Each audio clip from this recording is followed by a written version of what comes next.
ဒီဇလန်လေးဆက်ဆချင်းမှာတော့ကျောင်းကအနိုင်ကျင့်ပိုကြတဲ့ကျောင်းသားဆိုးတွေအားလုံးပျော်ပွဲရှင်ပွဲလုပ်နေကြတာကိုတွေ့ရပါတယ်။ဘာလို့လဲဆိုတော့ကောင်မလေးတယောက်ကျောင်းထုတ်ခံလိုက်ရလို့သူတို့ရင်ထဲကအကြီးမားဆုံးဝန်ထုတ်ဝန်ပိုးကြီးရော့သွားတယ်လို့ဖြစ်သွားကြတာပါ။ပြီးတော့အဲ့ဒီကောင်မလေးကယောက်ျားလေးတတိုက်ရဲ့ရှိမှာတီးငိမ်စွာရက်နေရကိုပြသထားပါတယ်။တကယ်တော့ဒီကောင်မလေးကအနိုင်ကျင့်တဲ့ဂိုင်းကောင်းဆောင်ရဲ့လက်ကိုချိုးပစ်လိုက်လို့ကျောင်းထုတ်ခံလိုက်ရတာပါ။ဒီသတင်းကြောင့်ကျောင်းကလူဆိုးတွေအားလုံးအယမ်းပျော်နေကြပါတယ်။ဘာလို့လဲဆိုတော့ဒီကောင်မလေးကမတရားမှုကိုလုံးဝသိခံမတတ်ပဲစီးချော်လာတဲ့သူတွေကိုအမြဲတမ်းပညာပေးလေးရှိလို့ပါပဲ။သူ့နယ်နဲ့ကတော့ခင်ဖြစ်ပြီးမှားတာလို့ရင်လုံးဝမကြည့်နိုင်သူမို့လူဆိုးတွေကိုပညာပေးရင်ကျောင်းခဏခဏအထုတ်ခံနေရတာဖြစ်ပါတယ်။ခင်မဲအဖေကကရာတေးဆရာကြီးတယောက်ဖြစ်ပြီးသူ့သမီးကိုငယ်ငယ်ကလေးကကိုယ်တိုင်သင်ကြားပေးထားတာပါ။မကြခင်မှာပဲခင်တယောက်ကျောင်းတင်မှာကျောင်းအခွင့်ရသွားပါတယ်။ကျောင်းအပ်တဲ့အချိန်မှာဆရာမကဒီကျောင်းမှာဘဒူနဲ့မှရန်တစ်ဖြစ်ဖို့အတိအလင်းတတိပေးပါတယ်။အဲ့ဒီအချိန်မှာခင်မြတ်အဖေကသူ့သမီးဟာဘယ်တော့မှရန်စမဖြစ်တတ်ကြောင်းသူများကိုဒုက္ခပေးတဲ့လူဆိုးတွေကိုသာပညာပေးတာဖြစ်ကြောင်းရှင်းပြပါတယ်။အိမ်ပြန်လဲနောက်တော့ခင်ကဆရာတွေကအနိုင်ကျင့်တဲ့သူတွေကိုကာကွယ်ပေးပြီးကလေးကောင်းတွေကိုကြအဖြစ်တင်တတ်တယ်ဆိုပြီးအဖေဖြစ်သူကိုစိတ်ဆိုးတော်ပါထွက်နေပါတယ်။အဖေလို့သူကစိတ်ရော့ကိုပြောနေတော့အရေးကြီးကိစ္စပေါ်လာလို့ခင်ကိုထားခဲ့ပြီးထွက်သွားပါတယ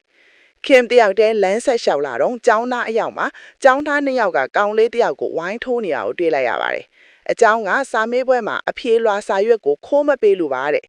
အထိုးခံနေရတဲ့ကောင်လေးနာမည်ကဂျွန်ဖြစ်ပြီးအထိုးခံနေရတဲ့ကြားကစာမေးပွဲကိုကိုယ့်ဘာသာစ조사ဖြေတင်ကောင်ပြောနေရှာပါတယ်။လူဆိုးတွေကနားမထောင်ပဲနေ့တိုင်းလုံနေကြအတိုင်းဂျွန်ကိုအသေးအလဲထိုးချိန်နေကြပါတယ်။အဲ့ဒီအချိန်မှာခင်မြောက်လာပြီးဂျွန်အထိုးခံနေရတာကိုတိတ်တဆိတ်ဗီဒီယိုရိုက်ပါတယ်လူဆိုးနှစ်ယောက်ကမြင်သွားပြီးဗီဒီယိုဖြတ်ဖို့ဒေါသတကြီးပြောပါတယ်။ပြီးတော့ကောင်မလေးနှစ်ယောက်ကခင်ဘဒူမှန်းမသိပဲရန်လာရှာကြပါတယ်။စက္ကန့်မိုင်းတွင်မှာခင်ကကောင်မလေးတယောက်ရဲ့လက်ကိုလိန်ချိုးနောက်တယောက်ကိုတွန်းထုတ်ပေးလိုက်ပါတယ်။အဲ့ဒီနောက်သူတို့ခေါင်းဆောင်ကောင်လေးကသူကပဲတိုက်ခိုက်ရေးသမားကြီးလိုနဲ့ကြွားဝါပြီးရှေ့ထွက်လာပါတယ်။ဒါပေမဲ့ခဏအတွင်းမှာပဲခင်ကရဲရဲဆက်ဆက်ပညာပေးလိုက်လို့တနာစရာအထစ်ကိုရောက်သွားပါတော့တယ်။နောက်ထပ်ကောင်လေးတယောက်ဝင်ပါတော့တယ်အကြီးကျယ်အရိုက်ခံလိုက်ပြန်ပါတယ်။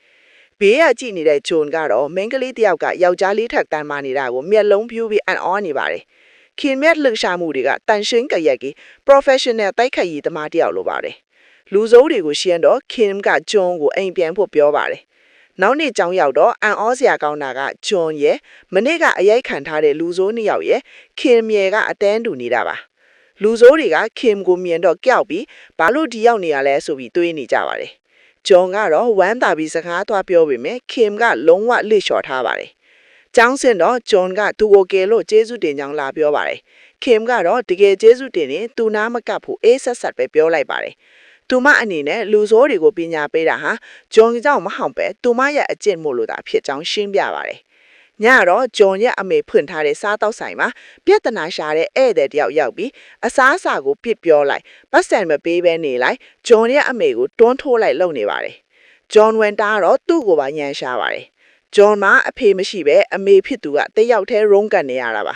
ဒါပေမဲ့လူတွေကသူတို့ကိုငိမ့်ချမ်းစွာနေခွင့်မပေးကြပါဘူးနောက်နေ့ကျောင်းမှာတော့ကျောင်းကကောင်းမလေးတွေကိုအနိုင်ကျင့်တဲ့ခေါင်းဆောင်မှာဂျွန်ဟီကသူ့လူတွေကိုရိုက်လို့ဆိုပြီးခင်ကိုရန်လာရှာပါတယ်ဗီဒီယိုဖြတ်ကိုဖုန်းကိုတောင်းတဲ့အခါခင်ကနင်တို့လူဆိုးတွေကအလုံးမရှိကြဘူးလားနောက်ထပ်ပညာတေးခိုင်ရဖို့လာကြတာလားဆိုပြီးခနဲလိုက်ပါတယ်ဂျွန်ဟီကဒေါသထွက်ပြီးခင်ကိုရိုက်ဖို့လက်ရွယ်လိုက်ပေမဲ့ခင်ကလက်ကဝစ်ကိုဖမ်းပြီးခြေထောက်ကိုကန်ပြီးဂျွန်ဟီကိုလဲကျသွားအောင်လှုပ်လိုက်ပါတယ်ဂျွန်ဟီကိုဘသူမှမလွန်လာရဲကြလို့ဘေးကလူတွေအံ့ဩကုန်ကြပါတယ်အဆက်ကွဲသွားတဲ့ဂျွန်ဟီကသူ့တငယ်ချင်းတွေကိုဝိုင်းဖမ်းဖို့ခိုင်းပေမဲ့တငယ်ချင်းတွေကကြောက်ပြီးထပ်ပြေးကုန်ကြပါတယ်ခင်ကဂျွန်ဟီကိုစီနီယာမို့လို့လွတ်လိုက်မယ်နောက်တစ်ခါလာရှုပ်ရင်ခွင့်မလွတ်ဘူးဆိုပြီးထွက်သွားပါတယ်ဒေါသထွက်ပြီးအဆက်ကွဲကြံခဲ့တဲ့ဂျွန်ဟီကသူ့တငယ်ချင်းအရင်ဖြစ်တဲ့ចောင်းကောက်စီဥက္ကဋ္ဌတေနဲ့ဟဲဆုံးတို့စီတွားတိုက်ပါတယ်ဂျူနီယာမလေးတကောက်ကသူ့ကိုအဆက်ခွဲသွားကြောင်းပြောပြီးလက်စားပြီးပင်ဖို့တောင်းဆိုပေမဲ့သူတို့နှစ်ယောက်ကတော့ဂျူနီယာလက်ချက်နဲ့ခံလာတဲ့ဂျွန်ဟီကိုလှောင်ရည်နေကြပါတယ်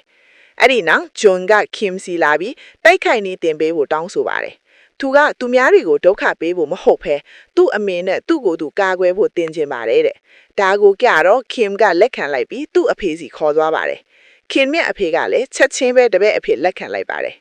ဂျွန်ရဲ့လက်ကျင်ခံတွေစတင်တဲ့အခါသူကအရန်အားနေပြီးအခြေခံတောင်မလုံနိုင်တာကိုတွေ့ရပါတယ် ဒါကြောင့်တာမန်ချက်ပို့ပြီးပြင်းထန်လက်ကျင်ခံရပါတယ်နောက်နေ့မှာဂျွန်ကတကိုယ်လုံးနာကျင်ပြီးလမ်းတောင်မလျှောက်နိုင်ဖြစ်နေ